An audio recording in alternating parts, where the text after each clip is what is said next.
Salut, depuis 1 ou 2 semaines, on entend régulièrement parler du vortex polaire. Le vortex polaire s'est déplacé, il arrive en Europe de l'Ouest, il va créer des conditions très froides en Europe chez nous, avec peut-être l'arrivée d'une vague d'air froid. Donc on va voir qu'est-ce que c'est que le vortex polaire et est-ce qu'il va nécessairement nous amener l'arrivée d'une vague d'air froid chez nous en Europe de l'Ouest.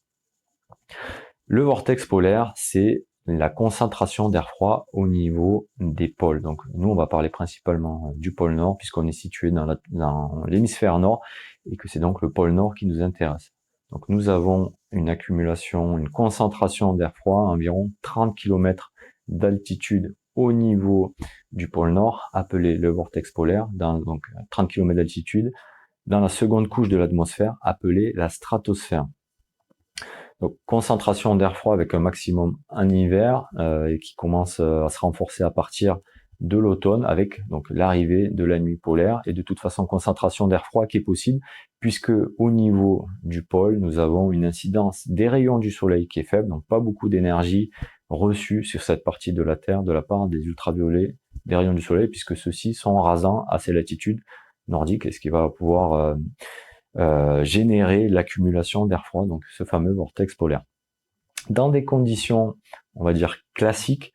autour du vortex polaire se constitue, donc à partir de l'automne, une accélération de ce qu'on appelle le courant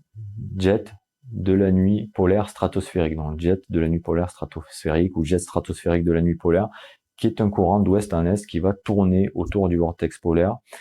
et le maintenir bien en place, bien concentré vers le pôle. Il arrive parfois qu'on ait ce qu'on appelle un événement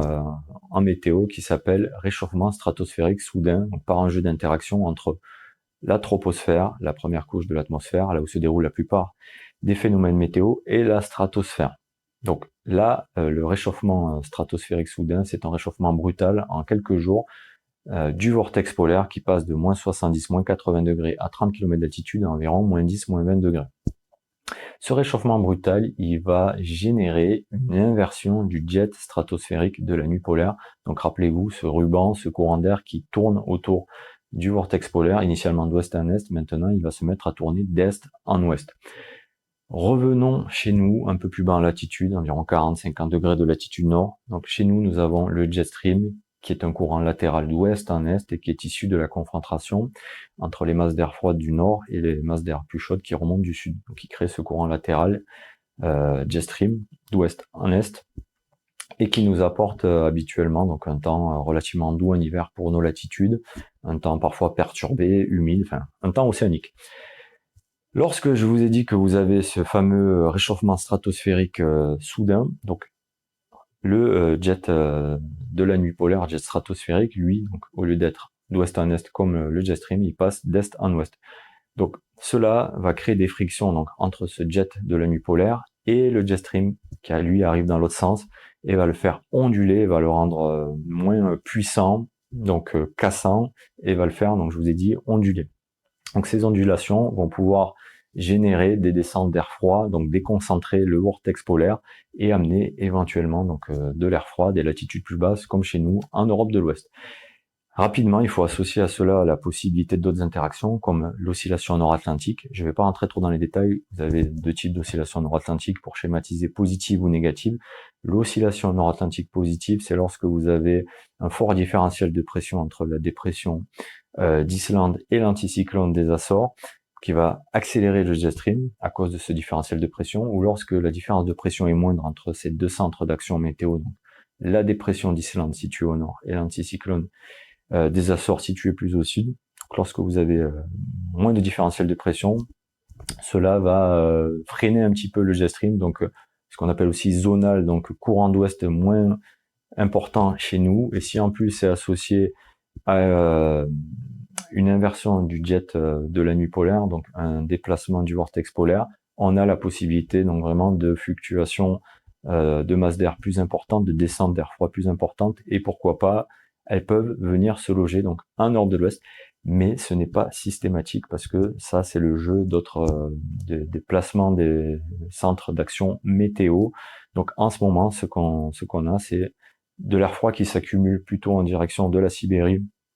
et de la partie nord des pays scandinaves, donc plutôt vers l'est de l'Europe, le nord-est de l'Europe.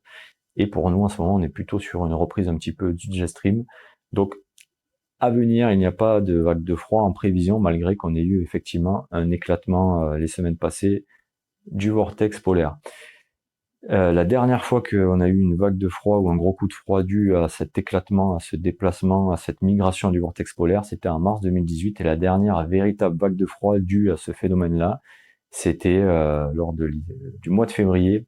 2012. Là, on a eu une véritable vague de froid. C'est d'ailleurs la seule vraie vague de froid qu'on a eue dans la dernière décennie, entre 2010 et 2020, qui était donc associée à un déplacement du vortex polaire, donc un réchauffement stratosphérique brutal. Mais on peut aussi avoir des vagues d'air froid sans qu'il y ait pour autant un réchauffement stratosphérique brutal. Ça dépend encore du placement des centres d'action météo. Et bien sûr, lorsqu'on a, donc je vous ai dit, cet éclatement du vortex polaire, on a la possibilité d'avoir donc une vague de froid si jamais la coulée d'air froid se fait sous nos têtes, donc en nord de l'ouest, ce qui n'est pas le cas pour l'instant et ce qui ne sera peut-être pas le cas de tout l'hiver. Pour l'instant, ça ne nous empêche pas en tout cas d'avoir un mois de janvier qui est légèrement sous les normes, que ce soit pour la station Paris-Montsouris, environ un demi-degré de moins ce que l'on a habituellement, et de mémoire, pareil, environ 1 degré de moins tout autour de la Méditerranée pour la station Montpellier-Fréjord ou la station maritime de Nice Aéroport. Voilà, j'espère que c'était assez clair. Salut!